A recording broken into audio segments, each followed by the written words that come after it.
or seesaw to illustrate our personality. On the right side we have our acceptable qualities, the righteous side, and on the left side we have those qualities that are unacceptable, the forbidden side. No quality can ever be discarded. It can only be moved between these two sides of the seesaw. A law prevails that most of us choose to ignore completely. The seesaw must be balanced if one is to remain in psychic equilibrium. If one indulges characteristics on the right side, they must be balanced by an equal weight on the left side. The reverse is equally true. This instability is what causes mood swings, or suddenly acting as a completely different person. On the other hand, if the seesaw is too heavily loaded, it may also break at the center point. This is a psychosis or breakdown. While we take the balance of, say, our body temperature for granted, we rarely recognize that the psyche also has its way of keeping a balance. This idea is illustrated in a medieval manuscript of the Tree of Knowledge, produced from Adam's navel.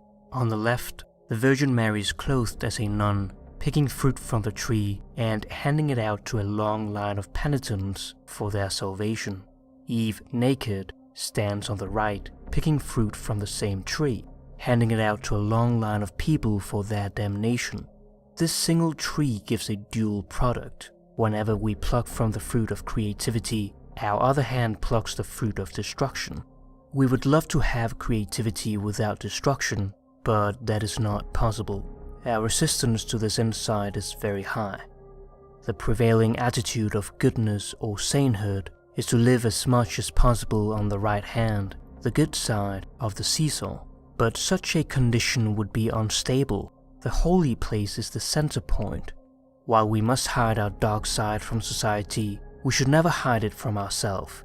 Robert writes, "Of course we're going to have a shadow. Saint Augustine, in the City of God, thundered, 'To act is to sin.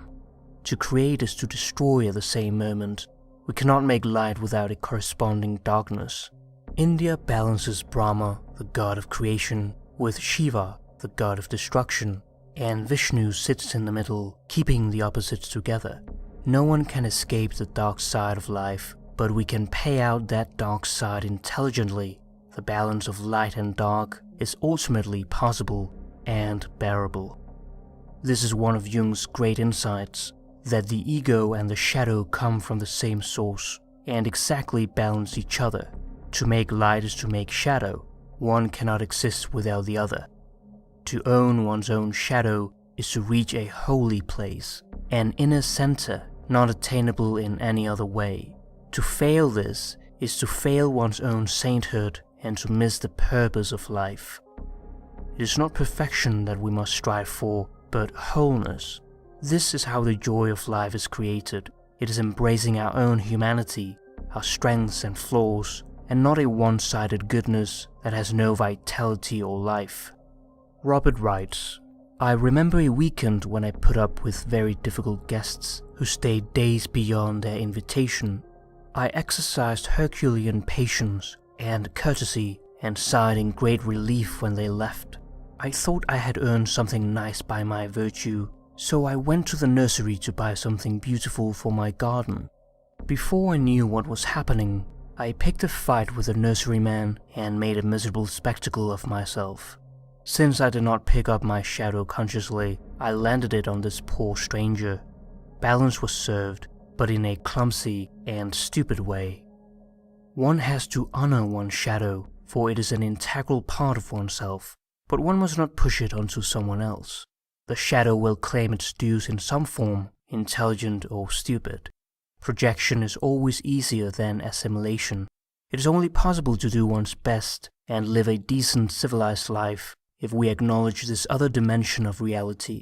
We all have the potential for evil. That is what unites all of us. Those who deny this are often those who fall prey to their own shadow. To refuse the dark side of one's nature is to store up or accumulate the darkness. This is later expressed as a black mood, psychosomatic illness, or unconsciously inspired accidents. We are presently dealing with the accumulation of a whole society that has worshipped its light side and refused the dark, and this residue appears as war, economic chaos, strikes, racial intolerance. The front page of any newspaper hurls the collective shadow at us. We must be whole whether we like it or not. The only choice is whether we will incorporate the shadow consciously and with some dignity, or do it through some neurotic behavior. The tendency to see one's shadow out there in a specific person or a group of people is the most dangerous aspect of the modern psyche. Not only does it affect others negatively, but also oneself. It is only by taking the shadow back into oneself that one can assimilate it. It must return to where it first originated and where it is required for your own wholeness. It is common for two people's shadows to be at each other. This rarely leads anywhere, as both of them are entirely at the mercy of the unconscious. To be in the presence of another's shadow and not reply is nothing short of genius. Goethe's Faust is a great example in literature of the meeting of ego and shadow. Faust is a scholar who finds that life is meaningless and contemplates suicide. His seesaw has reached the breaking point. At this moment, he meets with his shadow, Mephistopheles. Through their perseverance, Faust is saved from his lifelessness and becomes capable of passion, and Mephistopheles discovers his capacity to love. Love is the one word in our Western tradition adequate to describe the synthesis of ego and shadow. One of the hardest things to understand is that we often refuse to accept our noble traits and instead find a shadow substitute for them.